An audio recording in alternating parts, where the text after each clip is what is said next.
island nations are often famous for their whale watching tours, and Thailand is no different. Now, thousands of tourists throng the island every year to catch a glimpse of the mighty whale. But what they leave behind is killing these marine mammals. Now, as plastic continues to suffocate marine ecology across the globe, the latest incident comes from southern Thailand, where a whale died after swallowing more than 80 plastic bags.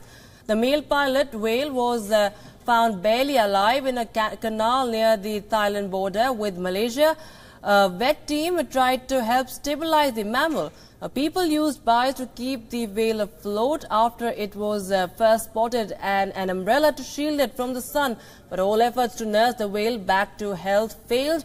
An autopsy found plastic bags weighing up to 8 kilograms in the creature's stomach.